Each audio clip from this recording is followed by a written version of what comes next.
നിമിഷപ്രിയയുടെ വധശിക്ഷ ഒഴിവാക്കാൻ സാധ്യമായതെല്ലാം ചെയ്തെന്ന് കേന്ദ്ര സർക്കാർ എന്ന് സുപ്രീംകോടതിയിൽ പറഞ്ഞു.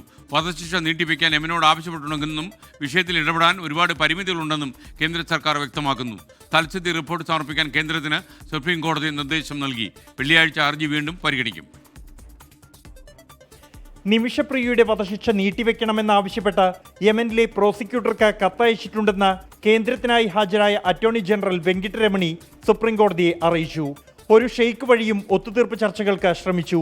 ദയാധനം സ്വീകരിക്കാൻ തയ്യാറാകാതെ മറ്റ് ചർച്ചകളിൽ കാര്യമില്ലെന്നും ഇതുവരെയും ഒരു ഫലവും ഉണ്ടായിട്ടില്ലെന്നും കേന്ദ്രം കോടതിയിൽ വ്യക്തമാക്കി. വധശിക്ഷ ഒഴിവാക്കാനുള്ള എല്ലാ ശ്രമങ്ങളും കേന്ദ്രത്തിന്റെ ഭാഗത്തു നിന്നും ഉണ്ടാകുന്നുണ്ടെന്നും അറ്റോർണി ജനറൽ കോടതിയിൽ ഉറപ്പു നൽകി. ഇന്ത്യൻ സുപ്രീം കോടതിക്ക് യമനിലെ കേസിനകത്ത് ഇടപെടുന്നതിന് നിയമപരമായിട്ടുള്ള പരിമിതികളുണ്ട്. ഈ കോടതിക്ക് ചെയ്യാൻ സാധിക്കുന്നത് ഇന്ത്യൻ ഗവൺമെൻറ്റിൻ്റെ ഇത്തരത്തിലുള്ള അപ്ഡേറ്റ്സ് അല്ലെങ്കിൽ ഇത്തരത്തിൽ ഗവൺമെൻറ്റിൻ്റെ മേലെ പ്രഷറൈസ് ചെയ്യുക എന്നുള്ളത് മാത്രമാണ്.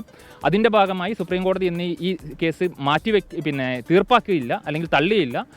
ഇന്ന് കേസ് മാറ്റിവെക്കുകയാണ് ചെയ്തിരിക്കുന്നത്. നിമിഷപ്രിയയെ രക്ഷിക്കാൻ കഴിയുമെന്ന ശുഭാപ്തി വിശ്വാസമുണ്ടെന്ന് സേവ് നിമിഷപ്രിയ ആക്ഷൻ കൗൺസിൽ അഭിഭാഷകൻ KR സുഭാഷ് ചന്ദ്രൻ.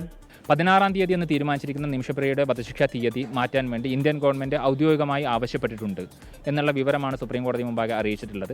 അപ്പോൾ ഇത് തന്നെ ഒരു പോസിറ്റീവായിട്ടുള്ള സൈനാണ്. സ്വാഭാവികമായും അത്തരത്തിൽ 16-ാം തീയതി എന്നുള്ള തീയതി മാറ്റി കിട്ടുകയാണെങ്കിൽ കൂടുതൽ സമയം ലഭിക്കുകയും നമുക്ക് ഈ പറയുന്ന വിക്ടിമിൻ്റെ കുടുംബവുമായി തലാലിൻ്റെ കുടുംബവുമായി ചർച്ചകൾ നടത്താൻ വേണ്ടിയുള്ള കൂടുതൽ അവസരങ്ങൾ ലഭിക്കുകയും ചെയ്യും. വിഷയത്തിലെടുത്ത നടപടികൾ സംബന്ധിച്ച് കേന്ദ്രത്തോട് തൽസ്ഥിതി റിപ്പോർട്ട് സമർപ്പിക്കാൻ ആവശ്യപ്പെട്ട ജസ്റ്റിസുമാരായ വിക്രംനാഥ്, സന്ദീപ് മേത്ത എന്നിവരടങ്ങിയ ബെഞ്ച് കേസ് വരുന്ന വെള്ളിയാഴ്ച വീണ്ടും പരിഗണിക്കുമെന്ന് അറിയിച്ചു.